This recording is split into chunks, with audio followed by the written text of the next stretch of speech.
अस्सलाम वालेकुम नाज़रीन, मैं हूं आपका मेज़बान आसिफ अली और आप देख रहे हैं प्रोग्राम लाइव डेस्क। इस प्रोग्राम के तहत हम मुख्तलिफ शख्सियात को आपके रूबरू करते हैं ताकि न सिर्फ ये कि आप उनसे मालूमात हासिल कर सकें बल्कि उन्हें अपनी कसौटी पर परख सकें। आज हमने जिस शख्सियत को मदऊ किया है वो तारुफ मोहताज नहीं, खासकर रूबी नाज़रीन के लिए और हैदराबादी शहरियों के लिए। जी हाँ, मेरी मुराद जनाब एडवोकेट सैयद ए सलीम से है जो हाई कोर्ट एडवोकेट हैं। इलाहाबादी HRC में भी आप कई ऐसी पिटीशंस डाल चुके हैं जिनके जरिए जो है इंसाफ दिलाया जा चुका है। सलीम साहब, हम आपका खैर मकदम करते हैं इस प्रोग्राम में। नाज़रीन की जानिब से भी आपका खैर मकदम करते हैं। आपका नाज़रीन को अस्सलाम वालेकुम वरहमतुल्लाहि वबरकातुहू। नाज़रीन, आज हमने जिन हसास मौज़ूआत को इस प्रोग्राम के तहत मुंतखब किया है उनमें ख़ासकर डॉरी केसेस और निर्भया एक्ट जैसे केसेस हैं। इलाहाबादी कई कानूनी पहलुओं पर एडवोकेट सैयद ए सलीम रोशनी डालेंगे। अगर आपके कोई सवालात हों कानूनी मामलात पर, कानूनी पेचीदगियों पर, तो आप भी इस प्रोग्राम का हिस्सा बन सकते हैं। स्क्रीन पर एक नंबर दिया जा रहा है, उस नंबर पर आप कॉल कर सकते हैं और रास्त तौर पर एडवोकेट सैयद ए सलीम से मशवरा हासिल कर सकते हैं। एडवोकेट साहब, पहले तो ये बताइए, आपके निर्भया एक्ट जो बनाया गया है, इस एक्ट के तहत देखा यह जा रहा है कि खवातीन को कुछ ज्यादा ही हुकूक दे दिए गए हैं। ऐसा महसूस हो रहा है कि खवातीन के हाथ में कुछ ज्यादा पावर आ गया है और वो मर्दों को डराने की कोशिश कर रही हैं कि अगर ये ना हो तो फिर जो है हम निर्भया एक्ट में आपको बुक करवा देंगे। तो ये जो दलीलें हैं, ये जो स्टेटमेंट है, ये कहाँ तक दुरुस्त है? ये जो स्टेटमेंट है ये एक 50% तक देखा जाए तो सही भी है ये, क्योंकि जिस तरह सेक्शन 498 ये डॉरी के जब इंट्रोड्यूस किया गया था, एक्चुअली होता क्या है, इंडियन कॉन्स्टिट्यूशन के हिसाब से जो है वुमेन इज वेल प्रोटेक्टेड, हर तरह से प्रोटेक्ट करके जो है ना कवानीन बनाए जाते हैं जी। उसी तरह 498 में भी इसको मिसयूज करने की वजह से उसके पावर्स खत्म कर दिए गए जी। ये सेक्शन 354 ये जो निर्भया अमेंडमेंट बिल जो आया, इसमें भी जो है ना ये जरूरी भी है जी, जरूरी भी है वुमेन को तरह प्रोटेक्ट करना, क्योंकि हर जगह जो है ना इन लोगों के साथ ज़ाती जुल्म होता है हर जगह, यानी कोई बंद कमरे में नहीं, इवन ओपन एयर में भी जो है ना सेक्सुअल हरासमेंट जो है ना होता है, तो उसके लिए ज़रूरी भी है। अगर कोई, अब तक तो ऐसा कोई केस नहीं आया कि भाई जो लड़कियां डरा रहे हैं कि निर्भया एक्ट में बुक करा देंगे, ऐसा कोई हुआ नहीं है। मेरे हिसाब से तो 354 अब तक पुलिस वालों को तक खुद सही तरह अवेयरनेस नहीं है वो अमेंडमेंट आया क्या है जी, क्योंकि वो सेक्शन था पहले 354 ये सेक्सुअल हरासमेंट के लिए जो लेसर पनिशमेंट्स थे उतना ये नहीं था जी। तब उसमें स्टिफ पनिशमेंट्स करके जो है ना उसमें डिवीजन दे के 354 A B C D जो करके जो है, आप अगर कोई लड़की के साथ घर तक भी जा रहा है कोई जो है ना, जिस तरह वो कर रहा है उसमें भी जो है ना ये टीजिंग से हटा के उसको जो है ये करने के लिए जो करे हुए हैं, तो उसमें पुलिस वालों को भी अवेयरनेस नहीं है। मैं एक आर्टिकल लिखा था टाइम्स ऑफ इंडिया में भी इसके बारे में, उसके बाद पुलिस वालों को कुछ क्लासेस कंडक्ट करे थे लोग जी, तो शायद अब कुछ आया होगा, लेकिन अब तक तो कोई ऐसा जिस तरह 498 A में मिसयूज किया गया, 354 में जो है ना निर्भया एक्ट में अभी तक कोई ऐसा हरासमेंट तो लड़कों के लिए नहीं हुआ है। नाज़रीन, आप देख रहे हैं program live desk. Advocate Syed A Salim हमारे साथ हैं। एडवोकेट सैयद ए सलीम मोहताज तारुफ नहीं, आपने कई ऐसे हसास केसेस का जो है सामना किया है जिनमें खासकर ख़वातीन पर मज़ालिम के केसेस ज़्यादा हैं। यही वजह है कि हमने आज का जो मौजू इंतखाब किया है, हसास मौज़ूआत हैं काफ़ी। डॉरी सिस्टम का जहाँ तक ताल्लुक़ है, डॉरी केसेस का जहाँ तक ताल्लुक़ है, इलाहाबादी निर्भया एक्ट आज एक जो ख़वातीन के जुल्म के ख़िलाफ़ एक जो हथियार बन चुका है, उसके सिलसिले में बात हो रही है। वकील साहब, हमने हाल ही में न्यूज़पेपर में एक आर्टिकल पढ़ा जिसमें निर्भया एक्ट के नुकसानात बताए गए, निर्भया एक्ट से होने वाले जो नताइज हैं वो बताए गए। उसमें राइटर ने लिखा कि निर्भया एक्ट इतना ख़तरनाक है कि कुछ दिन बाद ख़वातीन न सिर्फ ये, खासकर बीवियां जो है अपने शौहरों को डरा सकती है इस एक्ट के जरिए, और जो है गर्लफ्रेंड्स जो है वो अपने बॉयफ्रेंड्स को डरा सकती हैं। तो महज ये जो है एक खाम ख्याली है या फिर ये एक हकीकत भी बन सकती है? ये जो है ये इमेजिनरी है ये जी। जो भी जब कवानीन बनते हैं, ये 354 ही नहीं कोई भी जब बनते हैं तो उसमें दोनों पहलू भी होते हैं जी, लेकिन वो जरूरी भी है जी। अगर डराते 498 में जिस तरह डराना शुरू कर दिया था उसी तरह अगर इसमें भी डराना शुरू कर दिया तो इसमें भी जो है ना फिर उसमें अमेंडमेंट्स किया जाएंगे। इसमें जो है ना ये जो पावर है अब ये फिलहाल जो पावर है सेक्शन में जी वो खत्म कर दिया जाएगा। तो चाहिए लेडीज को इसको मिसयूज ना करे, जहाँ पे सही जिस तरह होना चाहिए उस तरह अगर हो रहा है, जिस तरह कानून जिस तरह बनाया गया ये सेक्शन जिस तरह अमेंडमेंट लेके आया गया, अगर उसमें सच्चाई है तो उस तरह प्रोसीड हो तो उनके लिए फायदा है। जी नाज़रीन, जहाँ तक इन मौज़ूआत का ताल्लुक़ है, ये ख़वातीन के ख़िलाफ़ जो मज़ालिम हुए हैं यही वजह है। जैसा कि निर्भया एक्ट का मामला है, लास्ट ईयर जब दिसंबर में निर्भया जो नाम दिया गया है उस लड़की को नाम दिया गया था जो इस्मत रेजी का शिकार हुई थी, उसके बाद जो है अवामी गोशों से मुख्तलिफ गोशों से जो है हुकूमत पर यह दबाव डाला गया कि ख़वातीन के जुल्म के ख़िलाफ़, ख़वातीन के जुल्म को जो है कम करने के लिए या फिर उन पर होने वाले मज़ालिम के ख़िलाफ़ कड़े से कड़े क़ानून बनाए जाएँ ताकि जो है ख़वातीन अपने आप को जो है तहफ़्फ़ुज़ फ़राहम कर सके इन कानून की रौ से। वही साहब, जहाँ तक साल 2013 का ताल्लुक़ है, हमने देखा कि सिटी पुलिस ने, हैदराबाद सिटी पुलिस ने रिपोर्ट दी, डीजीपी ने रिपोर्ट दी, उसमें एक ख़ास बात जो बताई गई उसमें ख़वातीन के ख़िलाफ़ मज़ालिम के जो केसेस हैं उनकी तादाद में इजाफा हुआ है बनिस्बत 2012 के 2013 में काफ़ी इजाफा हुआ है। तो हालांकि निर्भया एक्ट लाया गया, इसके बावजूद जो है इन केसेस में इजाफा होना, क्या ये ख़तरे की घंटी है वकील साहब? नहीं, इजाफा तो होते ही रहा है और होते रहेगा जी, क्योंकि ये क़वानीन आने से जो है ना जिस तरह का डिटरेंस पैदा करना था उस तरह का तो नहीं हुआ है जी। कि इसमें जो डिले होता है प्रोसेस में, लॉ प्रोसेस में जो डिले होता है, और जो जिस तरह पहली बात तो बच्चियां कई तो केसेस जो है ना बुक करते ही नहीं, क्योंकि घर वालों की वजह से, माशरे की वजह से डर के जो लोग सामने आते नहीं, वो बर्दाश्त कर लेते हैं, वो छुपा देते हैं, बच्चे की शादी नहीं होती, वो नहीं होती, इस तरह के सोच के। और ये जो बढ़ रहे हैं जी, ये बढ़ नहीं रहे हैं। अभी आजकल में लोगों में क्या है, ये जिस तरह का मीडिया आया हुआ है, मीडिया से जो है ना थोड़ा अवेयरनेस आया हुआ है, तो उससे जो जिसको हाईलाइट कर रहे हैं, कई केसेस ऐसे हुए एक ही जगह हुए हैं, एक ही तरह हुए, लेकिन थोड़े जिसमें हाईलाइट हुए थोड़े नहीं हुए। जिस तरह आसाराम का केस था वो देखिए आप कैसा था, और जिस तरह निर्भया जिस तरह आया था वो केस देखिए कि कितना हाईलाइट हुआ है। तो इसमें क्या होता क्या है, इसमें लेडीज जो है ना कहीं अपने ओन इंटरेस्ट की वजह से उसको हाईलाइट नहीं करते, थोड़ा आगे पीछे हो जाते हैं। और ये जो हुआ है, ये आगे बढ़ रहे हैं केसेस और है, ये खतरे की घंटी है, ये तो इन चीज़ों पे तो ये होता ही चाहिए। नाज़रीन, आप देख रहे हैं प्रोग्राम लाइव डेस्क। इसके तहत आज एडवोकेट सैयद ए सलीम हमारे साथ हैं। मुख्तलिफ कानूनी पहलुओं पर बात हो रही है, मुख्तलिफ कानूनी गोशों पर वो तफसीली रोशनी डाल रहे हैं। आपके पास अगर कोई ऐसे कानूनी सवालात हों जिनके आप जवाबात चाहते हैं, जिन पर आप मशवरा चाहते हैं, स्क्रीन पर एक नंबर दिया जा रहा है 04043 78676। अगर आप मोबाइल फ़ोन से कर रहे हैं तो 040 लगाइए, या फिर आप लैंडलाइन से कर रहे हैं तो डायरेक्ट नंबर पर कर सकते हैं। सैयद ए सलीम इस वक्त हमारे साथ स्टूडियो में मौजूद हैं, वो आपके सवालात के जवाबात देंगे। एडवोकेट साहब, हमने ये भी देखा है कि जराइम की जो शरह है, पुलिस के इतने इक़दामात के बाद, कानून को जो है इतना सख्त किए जाने के बावजूद जो है जराइम की जो शरह है वो कम होने की बजाय बढ़ रही है। तो इसकी क्या खास वजह हो सकती है? खास वजह ये है पुलिस की नाअहली है जी। पुलिस जिस तरह पार्शलिटी में चले जाती है, वो जो बात कुछ भी हो, किसी तरह का भी प्रेशर हो, कुछ भी हो, लेकिन जिस तरह चली जाती है, जिस तरह पुलिस को जो एक्शन कॉलर हमारे साथ है एडवोकेट साहब, हम बात करेंगे। अस्सलाम वालेकुम, कौन और कहाँ से? हेलो साहब, अस्सलाम। बात कर रहा हूँ भट्टा पुलिस। जी साहब, क्या सवाल है आपका? चोरी केस हो गया जी, फिर बीवी शौहर दोनों मिल गए जी, तो वो कोर्ट में केस पड़ा हुआ है, उसको क्या करना साहब?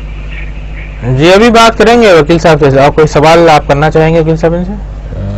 कोर्ट में जजमेंट आ गया इनका, कंप्रोमाइज कोर्ट में हुआ है या नहीं हुआ? कंप्रोमाइज नहीं हुआ साहब, खाली ऐसी डाल के रख दिए। जी जी, बच्ची फिर बाद में बच्ची बच्चा मिल गए। जी जी, 498 ये डाले होंगे। हाँ, डाल दिए, पहले डोरी केस, जेल को भी जाके आ गया, बच्चा रिमांड करा लिए, उसके बाद डाल दिए, तो जब बेटी वैसी नहीं हुई, अब बच्ची और उन लोग मिल गए, रिश्तेदारों में है, मिला के रख दिया। कोर्ट का क्या करना होगा? कोर्ट का क्या है, कोर्ट में एक पिटीशन डालना है कि भाई दोनों में जो है ना सुलह हो गई, दोनों मिलके रह रहे हैं, तो कोर्ट से ये केस लोक अदालत को रिफर होता है। लोक अदालत में कॉम्प्रोमाइज होता है, तो लोक अदालत से कॉम्प्रोमाइज कर लेने के बाद एक केस खत्म हो जाता है। नाज़रीन, आप देख रहे हैं प्रोग्राम लाइव डेस्क। इसके तहत आज एडवोकेट सैयद ए सलीम हमारे साथ हैं, कॉलर और हैं हमारे साथ। देखते हैं कौन और कहां से, शायद कॉल डिस्कनेक्ट हो गई। हम आपसे गुजारिश करेंगे कि जब आप हमें कॉल करें तो अपने टेलीविजन की आवाज़ थोड़ी धीमी कर लें, ताकि आपसे जो राबिता है वो बराबर हो पाए। होता ये है कि आपका कॉल आते रहता है लेकिन टेलीविजन की आवाज़ से मसले मसाइल पैदा होते हैं। नाज़रीन, आज हम जिन मौज़ूआत पर बात कर रहे हैं काफ़ी हसास है, ख़वातीन के मज़ालिम को लेकर, जैसा कि डॉरी केसेस, ये एक समाज का नासूर बन चुका है। आज वकील साहब, हमने डॉरी केसेस के बारे में जैसा कि बताया गया कि जहेज़ के लिए कई लड़कियों को जलाया जा रहा है, कई लड़कियों के ख़िलाफ़ मज़ालिम किए जा रहे हैं, और जितनी यानी सोसाइटीज़ में, जितनी जो है माशरे में जितनी तंजीमें हैं, खासकर ख़वातीन की बहबूदी के लिए काम करने वाली जितनी तंजीमें हैं, उनका ये दावा है कि इसमें सिर्फ़ और सिर्फ जो है शौहर का हाथ होता है, शौहर के जो है रिश्तेदारों को जो है इसमें ज़बरदस्ती मुलव्विस किया जाता है। तो आप क्या समझते हैं कि इसमें किसका कितना रोल हो सकता है? नहीं, वैसा फैसला कर देना भी गलत है कि सिर्फ शौहर का ही हाथ होता है। हो सकता है सास का भी, ससुरे का भी हाथ होता है, किसी का भी हाथ होता है जी। लेकिन जिस तरह आप इससे पहले कह रहे थे कि भाई इसको मिसयूज करने के चांसेस है निर्भया को, उसी तरह 498 को भी मिसयूज करने के चांसेस थे और बहुत हद तक कर चुके भी है जी। तो इसलिए अब थोड़ा उसमें अमेंडमेंट क्या लेके आए कि भाई जब डोरी केस होता है तो पहले शौहर जिम्मेदार है जी। बच्ची का इमीडिएट रिलेटिव शौहर होता है, और शौहर के वजह से जो है ना जो भी बच्ची का जो प्लेस होता है उस घर में, वो शौहर के वजह से मिल सकता है जी। अगर डी ग्रेड भी हुआ तो उसी के वजह से हो सकता है, और उसकी ड्यूटी अव्वलिन फर्ज उसका है कि वो अपने माँ बाप का दर्जा अलग जो दर्जा है वो वहाँ रखे और अपनी बीवी का जो दर्जा है वो रखे जी। तो इसलिए क्या है, पहले शौहर को अरेस्ट किया जाता जी, उसके बाद जाके जो है अगर ये लोग भी दोषी पाए गए जी during the interrogation, during the investigation, तो लोगों को भी अरेस्ट करने के चांसेस है। एक कॉलर हमारे साथ हैं, देखते हैं कौन और कहाँ से। अस्सलाम वालेकुम। वालेकुम सलाम जी साहब, कौन और कहाँ से? मैं सिकंदराबाद से बात कर रहा हूँ जी। क्या पूछना चाहेंगे आप, क्या सवाल है आप? ये डोरी के ताल्लुक से जी, क्या है पूछिए। ये डोरी के ताल्लुक से जो मर्द तलाक दिया तो पैसे देना जी, वो देना, ये देना बोल के परेशान कर रहे लोगों को जी।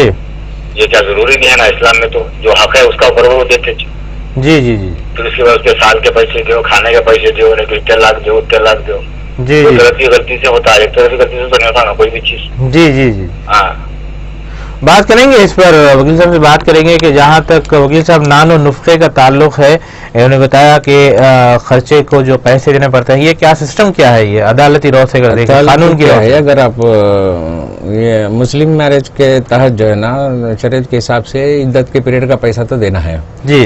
दूसरी बात, जो मेहर, जो जहेज देना, ये डौरी देना, ये तो इस्लाम में है ही नहीं जी, ना कोई मजहब में जी। अगर ये मुस्लिम ये जो साहब बता रहे हैं, अगर इनका कोई ऐसा मसला है तो ये है कि भाई मेहर का पैसा है वो देना है, जरूरी है जी। तलाक दे रहे हैं आप तो मेहर का पैसा दे देना जरूरी है जी, और मेहर का पैसा आप दे दीजिए तो कोई देने की जरूरत नहीं है। लेकिन लोग इंडियन कानून के हिसाब के आगे अलिमनी मांगने के इसमें रहते हैं, तो वो लोग भी नहीं चाहते कि फिर रिकनसाइल हो, फिर मिलके रहे दोनों जी। वो लोग भी अलग होना चाहते, लेकिन उसमें क्या करते हैं, अलीमनी हमें 5 लाख दो, 10 लाख दो, हम ये कर देते, वरना हम 498 को जाएंगे, इस तरह ब्लैकमेलिंग करने के चांसेस है जी जी। तो उस हिसाब से अगर आप मेंटेनेंस दे रहे हैं, अब इद्दत पीरियड तक देना है, उसके बाद देना भी नहीं है मेंटेनेंस जी जी जी। और मेहर का पैसा तो देना है, अलीमनी का बात है वो देने की जरूरत नहीं है मुस्लिम मैरिज के हिसाब से जी जी। नाज़रीन, आप देख रहे हैं प्रोग्राम लाइव डेस्क। इसके तहत आज एडवोकेट सैयद ए सलीम हमारे साथ हैं। कॉलर्स का सिलसिला शुरू हो चुका है, आप भी इस प्रोग्राम का हिस्सा बन सकते हैं। स्क्रीन पर एक नंबर दिया जा रहा है, उस नंबर पर रास्त तौर पर कॉल करें, और अगर कोई कानूनी मशवरा हल तलब है तो आप कॉल कर सकते हैं। कॉलर हमारे साथ हैं इस वक्त, देखते हैं कौन और कहाँ से। अस्सलाम वालेकुम। मोहम्मद कलीम बात कर रहा हूं जी। कलीम साहब, क्या सवाल है आप? वकील साहब को जो है कल था प्रोग्राम में वकील साहब के। जी जी। कल जो है अच्छा जो है समझाए शाहीन नगर में। जी जी। बच्चों के बारे में। जी जी। पर एक बात है वकील साहब से ये पूछना है जी, रेगुलर आप केसेस कैसा देखते हैं? आप कुछ न कुछ एक जगह बनाना ना रेगुलर इन द सेंस आप किस जानिब? जैसा कि कोई भी एक तकलीफ रही जी, तो ऑफिस बनाना एक अच्छा है कुछ तो। जी जी जी जी, बिल्कुल बात करेंगे इस सिलसिले वकील साहब से बात करेंगे। कॉल करने के लिए शुक्रिया जी। एक मशवरा था वकील साहब आपके लिए, जो है ऑफिस का बात कर रहे हैं, तो आप साहब जो कल थे, आप शायद वो उनसे मेरी मुलाकात नहीं हुई जी। मेरा ऑफिस है, ऑफिस में इसके सामने फर्स्ट फ्लोर पे ऑफिस है जी, पूरा फ्लोर मेरा ऑफिस है। जी। अगर कोई है कुछ जरूरत है तो वहाँ पे आ सकते हैं। जी जी। नाज़रीन, आप देख रहे हैं प्रोग्राम लाइव डेस्क। आज कानूनी पहलुओं पर रोशनी डाली जा रही है। एडवोकेट सैयद ए सलीम हमारे साथ हैं और हसास मौज़ूआत खासकर डॉरी केसेस हैं। जहेज के लिए जो केसेस बुक किए जाते हैं उन केसेस पर बात हो रही है, साथ ही निर्भया एक्ट पर भी बात हो रही है। कॉलर हमारे साथ है। अस्सलाम वालेकुम, कौन और कहाँ से? हेलो, अस्सलाम वालेकुम। जी, कौन और कहाँ से? सलाम। मैं हैदराबाद से बात कर रही हूँ जी। मेरा मसला ये है कि बहुत मतलब हैदराबादी नहीं है जी। इंटरनेशनल। मेरा निकाह देखिए एक मानिस हुआ था जी, तो जिसका कोई सबूत नहीं है जी। 6 साल हो गया जी। तो मैं कई मुफ्तियों से कई लोगों से पूछ चुकी हूँ कि मुझे खुला लेना चाहिए जी। इसका कोई रास्ता नहीं मिल रहा जी। तो मैं क्या करना चाहिए छोड़ने के लिए? तो आपकी जो निकाह हुआ था आपका कब हुआ था? 2008 में हुआ था। कहाँ पे, हैदराबाद में हुआ था या फिर ओमान में? ये हैदराबाद में हुआ था, यहाँ पर खाजी के पास। उसके बुक्स वगैरह हैं? तो उस पे कोई सबूत आपके पास है उसकी बुक या जो मैरिज की जो बुक होती है, सियानामा वगैरह? नहीं, कुछ नहीं है, बस मुंह जबानी कर दिए थे खाजी साहब। साइन मैन कहीं भी नहीं करे। आपने कहीं साइन की थी कोई पेपर्स पर? जी हाँ, वहीं पर खाजी के पास थे, मगर उन्होंने इनकार कर दिया कि बस मैं मुंह जबानी पढ़ा दिया था, इसका कोई सबूत नहीं है बोल के खाजी बोल दिया। जी जी जी, ठीक है। आप वकील साहब आपको कानूनी मशवरा देंगे। इलावाजी हम प्रोग्राम के आखिर में जो है 2 नंबरात आपको देंगे, एक फीडबैक का नंबर होगा और एक वकील साहब का खुद नंबर होगा। उस पर आप अगर कॉल करते हुए रास्त तौर पर अगर मिले तो शायद मैं समझता हूँ इस मसले का कोई हल निकाला जा सकता है। मैं फिर भी वकील साहब आपको इस सिलसिले में मशवरा दें। वकील साहब कुछ सवाल करना है? इसमें जो है अगर मैं बहुत परेशान हूँ क्योंकि मेरे को छोड़ना बहुत जरूरी है, क्योंकि अभी ये कानून में मेरे को समझ में नहीं आ रहा। हमारे पास भी ऐसा भी नहीं है कि हम मतलब बाहर जाए किसी से मालूमात करें, इतना नहीं मालूम। मैं अल्लाह का शुक्र है कि अभी मैं ये लाइव देख रही हूँ तो उस पर मालूम पड़ा तो मैं डायरेक्ट कॉल करी। जी जी, आप मुझसे आके मेरे ऑफिस में मिलिए या कोर्ट में मिलिए, फिर भी मैं आपको बता रहा हूँ होता क्या इसमें। आप काजी के ऊपर भी केस कर सकते हैं, मुजुबानी शादी नहीं कर सकता वो। आपको वो उसको चाहिए था, काजी को जो भी है वो साहब को चाहिए था आपको सियानामा दे, लिखा पढ़ाई हो, सिग्नेचर्स हो, उसका रिकॉर्ड हो। बगैर रिकॉर्ड के इस तरह नहीं कर सकते हैं। अगर टाइम ज़्यादा हो गया तो आप वैसे ही आप पेपर में भी ऐड दे के आप डिसोल्यूशन मैरिज ये करके आप मैरिज को डिसॉल्व कर सकते हैं। आप बेहतर है आप डेट्स वगैरह ले लेके मुझसे पर्सनली मिले तो मैं आपको सही गाइड कर सकता हूँ। जी हाँ, आप मेरे को नंबर दे दिए तो मैं आपसे डायरेक्ट ही मिल सकती हूँ। जी जी, अभी बिल्कुल प्रोग्राम के आखिर में आपको नंबर दिया जाएगा। प्रोग्राम देखते रहिए मोहतरमा। जी शुक्रिया। नाज़रीन, आप देख रहे हैं प्रोग्राम लाइव डेस्क। इसके तहत आज कानूनी पहलुओं पर रोशनी डाली जा रही है। वकील साहब, ये भी एक मुआशरे का अलमिया है कि लड़की को जो है ना ही तलाक दिया जाता है, न ही उसे जो है खुला लेने का कोई हक दिया जाता है। कई ऐसे केसेस हैं जिनमें जो है 8 का 10 साल से शौहर जो है कई बाहर ममालिक में हैं, बैरून ममालिक हैं, और जब उन्हें नोटिस भेजी जाती है तो वो किसी किस्म का कोई जवाब नहीं देते। जहाँ तक इस्लामी यानी तौर तरीक़ का ताल्लुक है, मैं उस पर तो शरई हैसियत से तो बात नहीं करूंगा, लेकिन कानून क्या कहता है। डिसोल्यूशन ऑफ मैरिज का जो मसला है, लड़की की जानिब से जो खुला लेने का मसला है, कल ही हमने देखा कि मदीना एजुकेशन सेंटर में एक मुज़ाकिरा इस सेमिनार रखा गया जिसमें जो है मुख्तलिफ पहलुओं पर उलमा इकराम और दानिश्वरान मिल्लत ने उसमें जो है कई ऐसे केसेस पेश किए, कई ऐसे एग्जाम्पल्स दी। कानून क्या कहता है dissolution of marriage, that to Muslim act के तहत? शरीयत के हिसाब से भी जो है ना शौहर को, वो भी मैं थोड़ा जिक्र करूंगा, शौहर के लिए जो है ना शौहर को हक है वो तलाक देने का का, और बीवी को जो है ना हक नहीं है खुला लेने का जी। खुला के लिए अपने यानी कि जिस तरह के गुजारिश भेजते हैं शोहर से, शोहर के बगैर इजाजत बगैर परमिशन के खुला नहीं होता है जी।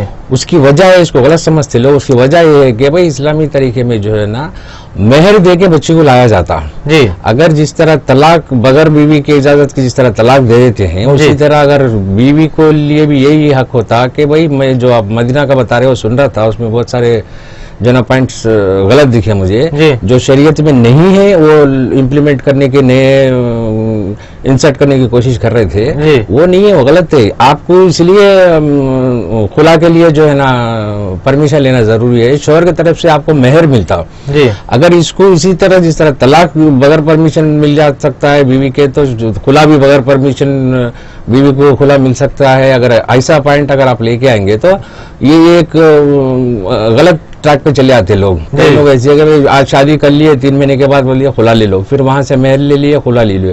ये इस्लाम में एक बहुत अच्छा पॉइंट है ये। आप जब मेहर दे रहे हैं तो आपको हक नहीं है, आप मेहर लिए हुए हैं तो आप इजाजत लेना है। शोहर को अब ये जो डोरी ले रहे हैं ना, ये ले रहे हैं हराम ले रही है, ये गलत है, ये जो शरीयत में नहीं है वो है। और रही बात आप इंडियन लॉ के बारे में अगर आप बात करेंगे, आप साल 2 साल तक देख के आप डिसोल्यूशन ऑफ मैरिज एक्ट डाल सकते हैं भाई, अब्सकॉन्डिंग जी। शोहर जो है ना अब्सकॉन्ड हो गया, कहाँ पता नहीं है, उस हिसाब से आपको तलाक मिल जाता है। तो कितने महीने का अरसा दरकार होता है? 1 से 2 साल तक पीरियड वेट करना है जी। नाज़रीन, आप देख रहे हैं प्रोग्राम लाइव डेस्क। आज मुख्तलिफ उन्वानात के तहत बात हो रही है, जैसा कि कॉल्स हमें मौसूल हुए खुला के ताल्लुक से वकील साहब ने भी काफ़ी अच्छे तरीके से निशानदेही की कि डिसोल्यूशन ऑफ मैरिज के लिए हिंदुस्तानी कानून में जो गुंजाइश रखी गई है और शरीयत मुताहरा में जो गुंजाइश रखी गई है, दोनों के बारे में उन्होंने बताया। लेकिन वकील साहब, यहाँ पर मसला ये है कि मजहब की बुनियाद पर यानी दीन के मामले में जब कोई सवाल आता है तो उसे इतना यानी वो बना दिया जाता है, जैसा कि कई केसेस सामने आए। मैंने बताया कि 8 या 10 साल से कई ऐसी खवातीन हैं जिन्होंने खुला हासिल करने के लिए एक तगोदू में है, खुला हासिल करने के लिए जो है कई कोशिशें कर रही हैं, लेकिन बावजूद इसके कि शौहर उनके राबते में है वो खुला देना नहीं चाहते। तो ऐसे मामलात में क्या किया जाए? ऐसे मामलात में अगर अब मिल रहे हैं वो आपसे, आपके पास आ रहे जा रहे हैं, तो आप इंडियन कानून का सहारा ले सकते हैं जी।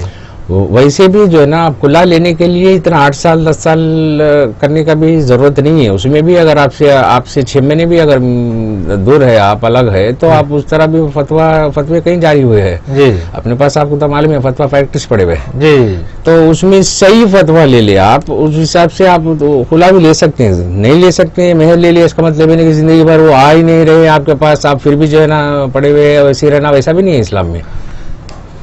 तो आप ले सकते हैं खुला, 8 साल 10 साल इंतजार करने की जरूरत नहीं है जी। हमारे पास होता क्या है सिर्फ साहब, हम जो है ना अल्लाह के रसूल सल्लल्लाहु अलैहि वसल्लम को तो मानते हैं, रसूल को मानते हैं, लेकिन रसूल की नहीं मानते हैं जी। प्रॉब्लम वो है। नाज़रीन, आप देख रहे हैं प्रोग्राम लाइव डेस्क। काफ़ी हसास मौज़ूआत पर बात हो रही है, ख़वातीन के खिलाफ मज़ालिम को लेकर बात हो रही है, निर्भया एक्ट पर बात हो रही है, ऐसे केसेस पर जहां पर जहेज के लिए जो है लड़कियों को जलाया जा रहा है। वैसे साहब, क्योंकि हमारा ताल्लुक न्यूज़ डिपार्टमेंट से भी है, हमें कई ऐसी खबरें मौसूल होती हैं। हालिया अरसे में एक ऐसी नौजवान लड़की 19 साल लड़की को जो है जहेज की भेंट चढ़ा दिया गया। जहेज के लिए जो है उसके सास और शौहर ने उसे झुलसा दिया, आग लगाई, और आप यकीन मानेंगे कि 2 दिन तक उसे दवाखाना रुजू नहीं किया गया, बल्कि तीसरे दिन जब उसकी मां घर आई तो उसे मालूम हुआ कि जो है लड़की जली हुई हालत में है। ऐसी हालत में उसे दवाखाने उस्मानिया मुंतकिल किया जाता है, और दवाखाने उस्मानिया में जो है 3 या 4 दिन मौत और जीस की कशमकश में मुब्तला वो लड़की जो है आखिरकार चौथे दिन दम तोड़ देती है। और ऐसे केसेस में राजनगर पुलिस स्टेशन की बात बता रहा हूं मैं, राजनगर पुलिस ने केस तो दर्ज किया, लेकिन जो है लड़के को ढूंढने के लिए टालमटोल किया, और शायद अभी तक भी जो है वो गिरफ्तार नहीं हुआ लड़का। तो ऐसे केसेस में क्या किया जाए वकील साहब? ऐसे केसेस में आप पुलिस को भी इम्प्लीकेट कर सकते हैं, पुलिस के ऊपर भी केस बुक करा सकते हैं आप। जी। और पुलिस जब कंप्लेंट ली है, अभी थोड़ी देर पहले लोग कह रहे थे कि भाई लड़की जो है ना सास को ससुर को सबको इन्वॉल्व कर देती है, जो बेखुश होते हैं वो लोग भी आते हैं। तो देखिए अब ऐसे केसेस भी होते हैं। यहाँ पे लड़की जेन्युइन है, लड़की की मौत हो चुकी है, लड़की के वालिदैन आए, पुलिस में केस बुक हुआ, FIR बना होगा उसमें, लेकिन उसके बावजूद भी लड़का लापता है, घर वालों को कुछ पूछताछ नहीं कर रहे हैं। ऐसे टाइम पे घर वालों को ले लेके आना है। ऐसे जब बच्चा लापता है, बच्चे की मौत हो चुकी है, वो भी जिस तरह जला के मारा गया उस तरह माँ बाप को ले लेके आइए आप। और वो लोग भी, जब अकेला लड़का तो उसको जिंदा जलाया नहीं होगा ना, सही, तो उसके साथ कोई दिए होंगे तो ले लेके आना है। तो इसमें क्या होता है, ये पता है ना, पुलिस के वजह से जितने भी लूप होल्स है, अगर आप पुलिस का एक्शन अपना जो ड्यूटी सही करेंगे ईमानदारी से, तो ये जो लूप होल्स है इसको कवर कर सकते हैं आप। ये कमी पेशी जो है ये कर सकते हैं। और उनका पहले आप राजनगर PS की पुलिस के ऊपर, आप CA के ऊपर, उसके ऊपर केस करें, आप ACP के ऊपर केस करें, ACP लेवल से ले लेके आए, आप सबके ऊपर केस कर सकते हैं। लेकिन मालूमात नहीं होने की वजह से, और पुलिस में जाएंगे आप, उनका इन्फ्लुएंस नहीं होगा या गरीब रहेंगे, पुलिस सीधी मुंह बात नहीं करती है, अगली पार्टी से जो है ना उन लोगों का अंडरस्टैंडिंग हुआ रहता। एडवोकेट सैयद ए सलीम इस वक्त हमारे साथ हैं और मुख्तलिफ कानूनी पहलुओं पर रोशनी डाल रहे हैं, खासकर ऐसे केसेस जो हसास मौज़ूआत से ताल्लुक़ है, जिनका खासकर ख़वातीन के ख़िलाफ़ मज़ालिम पर हमने कई ऐसे एपिसोड्स पहले भी पेश किए हैं। लेकिन मसला ये है कि माशरे का आज जो सबसे हॉट टॉपिक है, हॉट टॉपिक बल्कि बनाया गया है इसे, इस पर जो है जितनी मालूमात दी जा सके मैं समझता हूँ कि वो कम है। खासकर ख़वातीन को जो है ऐसी मालूमात से बहरामंद होना चाहिए कि जो है ऐसी स्थितियों में, ऐसी सूरत हाल में क्या किया जाए। हमने हाल ही में एक केस पर बात की जिसमें जो है लड़की को जलाया गया और 2 दिन तक उसे जो है हॉस्पिटल से रुजू नहीं किया गया और उसे डराया ये गया था कि जो है तुम अगर हॉस्पिटल जाएंगे तो इसके नताइज और अवाक़िब जो है वह संगीन हो सकते हैं। बिलाखिर लड़की की माँ ने उसे हॉस्पिटल रुजू किया, लेकिन 3 तक 4 दिन वो मौत से लड़ने के बाद जो है अपना दम तोड़ गई। लेकिन अभी मसला ये है कि लड़का गिरफ्तार नहीं हुआ। तो वकील साहब, ऐसे जहाँ तक केसेस, इस नौइयत के केसेस का जहाँ तक ताल्लुक है, पुलिस तो देखिए पुलिस सबूतों की बुनियाद पर काम करती है, पुलिस जो सामने दिखता है उस पर काम करती है। तो मुआशरे में जो है आप मोरल क्या देना चाहेंगे इस सिलसिले में?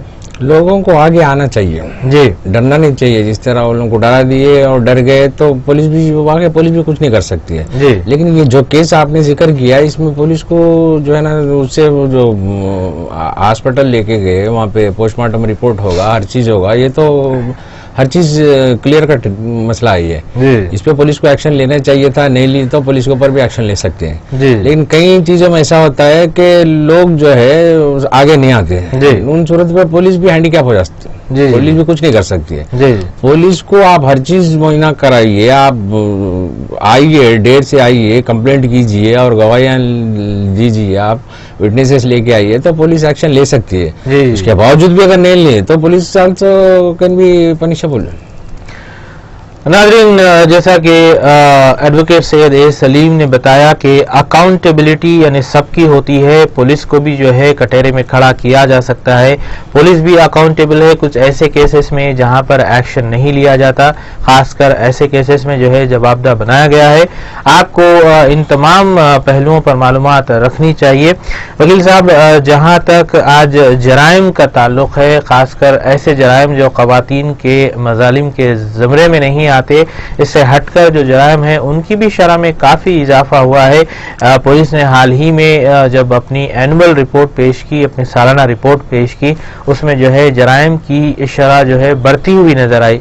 तो इन्हें कंट्रोल करने के लिए आप क्या समझते हैं कि क्या करना होगा? पुलिस को कुछ नए इक़दाम करने होंगे, कुछ नई फोर्सेस तश्कील देनी होगी, क्या करना होगा?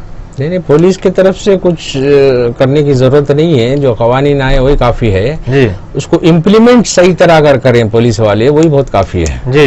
एक दूसरा जो है कंप्लेंट करने के लिए जब कवानीन जो बन के आते हैं, उसको आप उसका इस्तेफादा उठाना है तो आप कंप्लेंट कीजिए, कंप्लेंट करने वाला ही नहीं रहेगा किसी वजह से भी जी।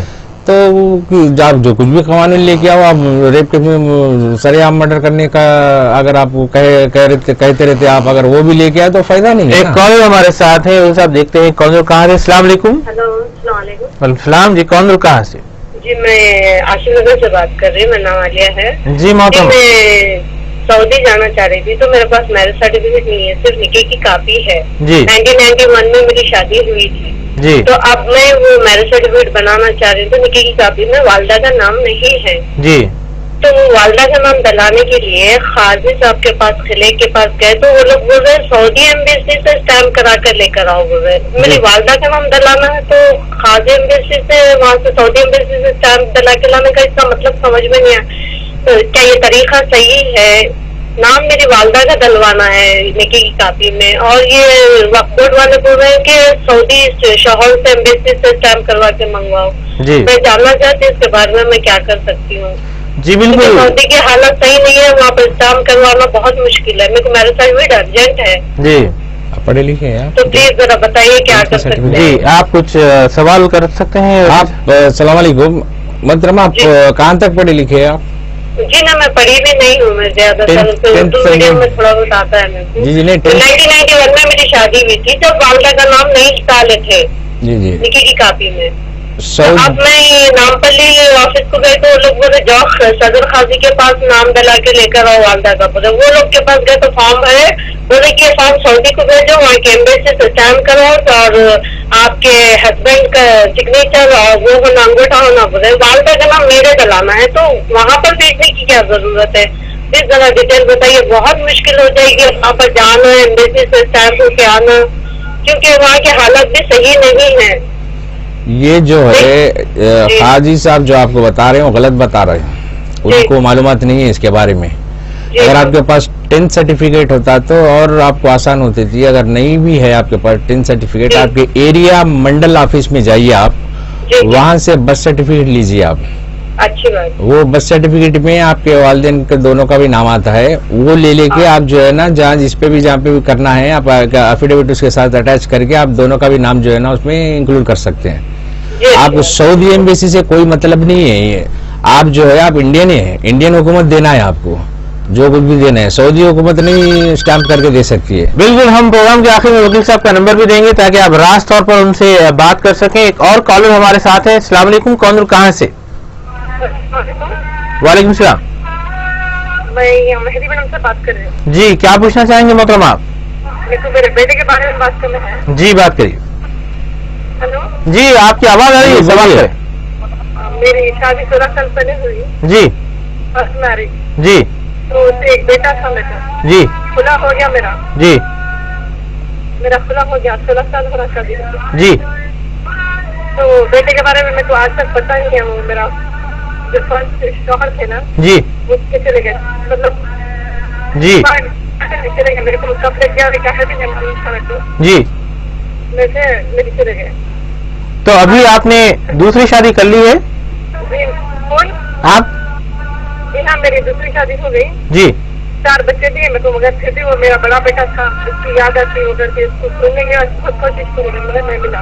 अच्छा, तो क्या मैं उसके बारे में कुछ नहीं कर सकती? अच्छा, बात करेंगे इस सिलसिले में वकील साहब से। वकील साहब, कोई सवाल आप मोहतरमा से करना चाहेंगे?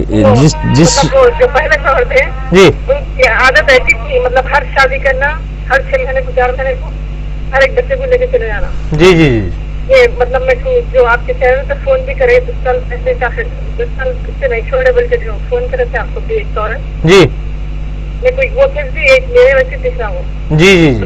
वाइफ हो सकती वो आदमी की, वो आदमी का ऐसी यही था। हाँ, शादी करना 6 महीने का कुछ सुनने का नहीं। जी जी। शादी करना, बच्चों को लेके भाग जाना, या बच्चों मेरे मम्मी डैडी बोल के छोड़े थे जी, तो बच्चों ले जाकर बाहर ऑस्ट्रेलिया में अच्छा, कैसे बच्चों को ले जाके या कुछ करते, या किसी को बच्चे नहीं तो देते। जी जी। मगर बस पे छोड़ देते थे, मम्मी डैडी का नहीं जा सकते, बच्चों को लेके गायब कराते थे। जी जी जी। आज तक ना बहन बच्चे जाते कहाँ हैं? तो आपके पास कोई तस्वीर वगैरह है आपके बच्चे की, बचपने की? बच्चा खाली 6 महीने का था जब लग गया। जी जी जी जी। अच्छा, आप खुला लिए या तलाक हुआ? खुला लिए। मेरे मम्मी डैडी मैं इंतजार करती थी 10 साल के बाद आके लग जाता हूँ, है वो करो मम्मी डैडी के, बोलता हूँ तो मम्मी डैडी नहीं, अच्छा नहीं है वो आदमी, छोड़ देना बोलते, खुला ले लिए। जी जी। अच्छा, खुला के कंडीशंस क्या थे आपके? खुला के लिए भी सामने नहीं आते, मतलब छुप गया वो आदमी, छोड़ दे के मम्मी डैडी के साथ छोड़ के दूसरी शादी करे। मेरे बाद मेरे काफी रूम में बाजू बाजू वो के साथ ऐसी करे, वो भी का बच्चा लेके मेरे से पहले चले गए, फिर बाद में मेरा बच्चा भी लेके चले गए ऐसे, और कई लोगों के साथ ऐसी करे बोलते थे। अच्छा, आप जो खुला लिए मोहतरमा, उसके कंडीशंस कुछ थे? मतलब मैं दोस्त भी ना, उन लोग के दोस्त, छोड़ दो अच्छा नहीं है, ऐसी करता हूँ, हर एक के साथ छोड़ दो बोल के करा है। आप अपनी मर्जी से बच्चे को दिए, कुछ कंडीशंस लिखे हुए थे खुला के, एट द टाइम ऑफ खुला जो है कुछ कंडीशंस लिखे जाते हैं, तो उस तरह कुछ कंडीशंस लिखे हुए थे? कहाँ चले गए, मैं बहुत कोशिश करी, मगर ये खुला लेते साइन करा के मैं अपनी मर्जी से छोड़ रही हूँ, बच्चे मर्जी की बात जबरदस्त साइन करा है। जी बिल्कुल, बात करेंगे इस सिलसिले में। वकील साहब से कॉल करने के लिए शुक्रिया मोहतरमा, हम आपके दुख दर्द में बराबर के साथी हैं, बराबर के हम हमदर्द हैं आपसे। बहुत गलत हुआ जो भी हुआ आपके साथ, हम बात करेंगे। वकील साहब इस सिलसिले में मशवरा देंगे। जी वकील साहब, ये जो है अगर कंडीशन में लिखा भी गया कि भाई मेरी मर्जी से बच्चे को दे रहा हूँ, तो बच्चे को रोकना नहीं है जी, मिलाना है बच्चे को लेके आके, कुछ टाइम फिक्स कर लेके, ये हफ्ते में, महीने में 2 हफ्ते या 2 महीने में 1 हफ्ता, इस तरह मिलाना है जी। ये ह्यूमन राइट वायलेशन भी है, कंडीशन है भी, तो ये ह्यूमन राइट वायलेशन है, मिलना है। ये औरत को पूरा हक बनता है अपनी औलाद से मिलने का जी। अगर जिस तरह की स्टोरी ये बता रहे हैं वो बहुत खतरनाक स्टोरी है, अगर वैसा है तो कंप्लेंट करके उसको अरेस्ट करा सकते, सब्जेक्ट टू कंडीशन के उस शोहर का एड्रेस होना चाहिए इनके पास जी, कोई ट्रेस करके ये पूरा कंप्लेंट लिख के अरेस्ट करे। तो जिस तरह की बता रहे हैं कि हर 3 महीने में एक शादी करते हैं, तो कहीं और भी औरतें सामने आ सकते हैं। वही उन्होंने बताया कि इस प्रोग्राम में जो एक पहले कॉल आया था, शायद वो भी हो सकता है कि मुतासिरा खातून हो। नाजरीन, कई ऐसे धोखेबाज होते हैं, इसीलिए कहा जाता है कि जब अपनी लड़की को ब्याह करे जी, जब लड़की ब्याही जाए तो उससे कबल मालूमात कर ले। मालूमात एक अहम कड़ी है, एक अहम मरहला है जो कि वालिदैन को करना चाहिए, ताकि ज्यादा से ज्यादा मालूमात करने के बाद अपनी लड़की हवाले की जाए, वरना ऐसे केसेस ज्यादा होने के मौके पाए जाते हैं। अब वकील साहब का नंबर जरूर देंगे प्रोग्राम के अख्ताम में, ताकि कुछ ऐसे लोग रास्त तौर पर उनसे रब्त अदा कर सके। कॉलर हमारे साथ है। अस्सलाम वालेकुम, कौन और कहां से? हेलो जी साहब, आपकी आवाज आ रही है, कौन और कहां से? सर नमस्ते सर। नमस्ते सर। नमस्ते सर, प्लीज अपना क्वेश्चन पूछें सर, आपकी आवाज आ रही है। हाँ सर जी, इस आपसे बात करना है सर। जी बिल्कुल, ऑनलाइन है सर, आप बात कीजिए। बात नमस्ते सर। नमस्ते नमस्ते, पूछिए, सवाल पूछिए। सर मैं हैदराबाद से बात कर रहा हूँ सर। जी हेलो। हाँ जी जी, मैं हैदराबाद से बात कर रहा हूँ सर। जी सर ये मेरे डैडी ने एक दूसरा शादी करे सर। जी हेलो। जी जी, तो हम तो एक ही घर में रह रहे सर अभी जी जी, तो एक ही घर में दूसरे पोर्शन में रह रहे हैं जी। तो उन्हें क्या है, आप एक 4-5 महीने से मेरे को थोड़ा अवॉइड कर रहे सर उन्होंने जी। तो उनको सेकंड मदर को भी उनको 3 बेटियां हैं सर जी। मैं बड़ा मदर का बेटा हूँ सर। मैं अकेला हूँ सर अभी जी। तो इसका कुछ प्रॉब्लम ये ऐसा हो रहा सर, ये कैसे कर सकते हैं सर? ये जो ये प्रॉपर्टी के बारे में तो थोड़ा लफड़ा चल रहा सर। तो आपकी जो माताजी हैं, वो आपकी माताजी का देहांत हो चुका है? नहीं सर, अभी है सर। तो हिंदू मैरिज एक्ट के तहत सर ये जो कुछ सवाल करना चाहिए? जी, खैर सवाल तो कुछ नहीं है, क्लियर कट ये वायलेशन है जी। हिंदू मैरिज एक्ट के तहत जो है ये जुर्म है, शादी करना, दूसरी शादी करना, बेगामी है जी। तो खैर वो लोग कॉम्प्रोमाइज हो गए, वो लोग शायद एडजस्ट कर लिए जी। और रही बात जायदाद में कुछ प्रॉब्लम हो रहा बोले तो वो नहीं होना चाहिए जी, क्योंकि कोर्ट के जरिए बच्चे का पूरा हक बनता है उसमें जी। और दूसरा जो अभी नया जो कानून निकला लिव इन पार्टनरशिप का, बगैर शादी के भी जो है, अगर शादी नहीं हुई तो जी, दूसरी शादी में नहीं, लिव इन पार्टनर है तो उस औरत से बगैर निकाह में भी शादी बच्चे होते हैं तो बच्चों का हक बनता है जी। तो उसी तरह ये जो 3 बेटियां इन लोगों का भी हक बनता है उसमें। अस्सलाम वालेकुम, कौन और कहाँ से? वालेकुम सलाम। मैं टोली सिटी से बात कर रही हूँ जी, क्या पूछना चाहेंगे मोहतरमा? शायद ये कॉल ड्रॉप हो गई। वकील साहब, जहाँ तक अभी एक हिंदू भाई ने कॉल किया था वो पूछना चाह रहे थे कि उनकी प्रॉपर्टी का जो डिस्प्यूट है उसे क्लेम कैसे करें? क्लेम नहीं, क्लेम तो वो लोगों को करना चाहिए, इनका तो ऑटोमेटिकली इनका राइट बनता है। तो जो 3 बच्ची है claim of burden lies on the shoulder of the 3 girls, वो लोगों को क्लेम करना है कि भाई हमारे माता से भी शादी हुई तो हम इनकी औलाद है, वो प्रूफ कर लेना वो लोग। लेकिन ये बता रहे थे कि इन्हें अवॉइड किया जा रहा है, उनके वालिद की जानिब से वो मेंटल टॉर्चर है। अब घरेलू मसाइल है ये कि बात नहीं करना, अवॉइड करना, कुछ सलाह पूछना नहीं है या कुछ सुनना नहीं है, उस तरह कर रहे हो।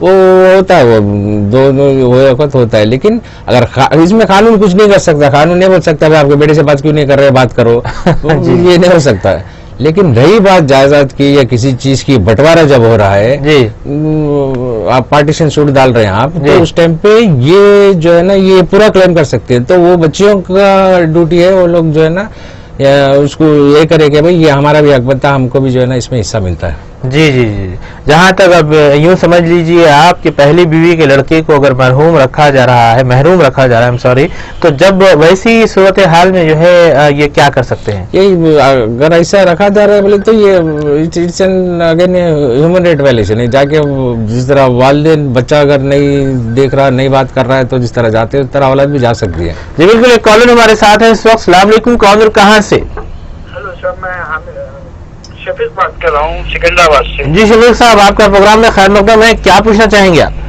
साहब मैं मेरी बहन का डिवोर्स करना चाहता हूँ, उनके शोहर मिसिंग है जी, 4-5 साल हो गए मिसिंग, और मिसिंग फाइल भी नहीं कर रहे थे हम लोग जी। तो हम लोग अब क्या करेंगे? हम लोग सोच रहे कि बच्ची की शादी कर देंगे जी, तो डिवोर्स लेना है, और वो लोग बच्चों से कुछ हिस्सा ले सकते हैं या नहीं ले सकते, वो डिस्कशन करना था। तो आप ये बताइए कि शादी कब हुई थी और कितने बच्चे हैं आपकी बहन को? बच्चे नहीं है हमारी बहन को जी, और 2006 में मैरिड हुई थी उनकी जी।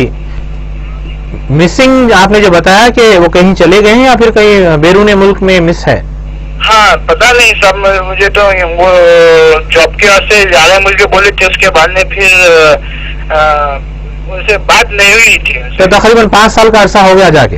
हाँ हुआ था जी बिल्कुल। वकील साहब, इस सिलसिले में आप कुछ सवाल करना चाहें? अब वो आपके जो ब्रदर-इन-लॉ है, जो भानी साहब है, उनके घर वालों का कोई पता नहीं है? हाँ है उनका घर का पता। तो वो लोग क्या बोल रहे हैं? वो लोग भी वो लोग भी बोल रहे हैं कि मिसिंग है, वो हमारे रिश्तेदार में ही होना है, तो वो लोग को भी पता नहीं है जी जी। तो आप ये जो ड्यूरेशन है ये बताते हुए एक नोटिस भेजिए उनके घर पे, हाँ भेज के जो है वो डिसोल्यूशन ऑफ मैरिज एक्ट के तहत आप खुला ले सकते हैं। तो वो लोग के उनके शौहर उनके मिसिंग है ना, तो हिस्सा मिल सकता क्या जी? हिस्से की बात कर रहे हैं, वो घर में हिस्सा मिल सकता है? नहीं मिल सकता। नहीं, हिस्से की जहाँ तक बात है तो हिस्सा मिलना मुश्किल कुन बात है, क्योंकि शौहर खुद मिस है, तो जो हिस्सा जो आता है वो वहां से आता है।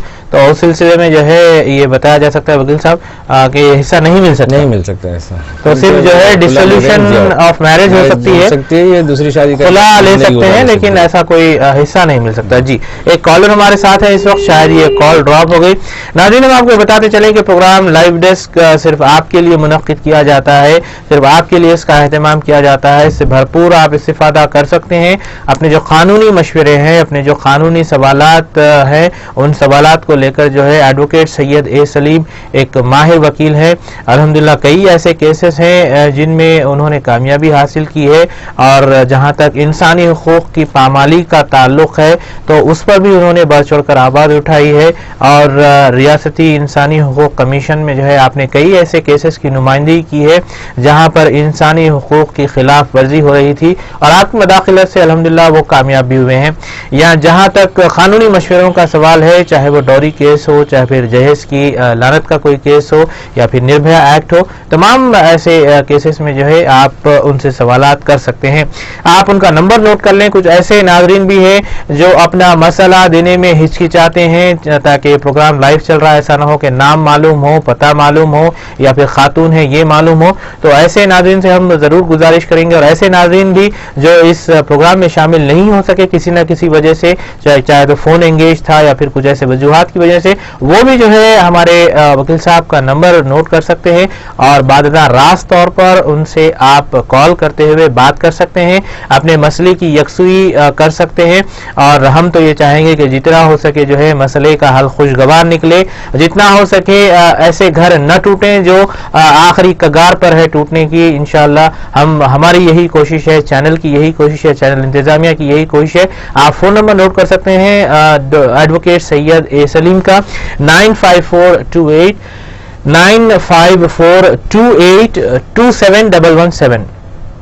27117 इस नंबर पर आप रास्त तौर पर उन्हें कॉल करें। और प्रोग्राम की फीडबैक के लिए आप कॉल करना ना भूलें 9700700931 9700700931 ये हमारा नंबर है। इस पर आप कॉल करते हुए प्रोग्राम के बारे में फीडबैक दे सकते हैं कि प्रोग्राम कैसा था और फिर कब बुलाया जाए, कैसे बुलाया जाए, जो भी आपके पास सजेशन है वो दे सकते हैं।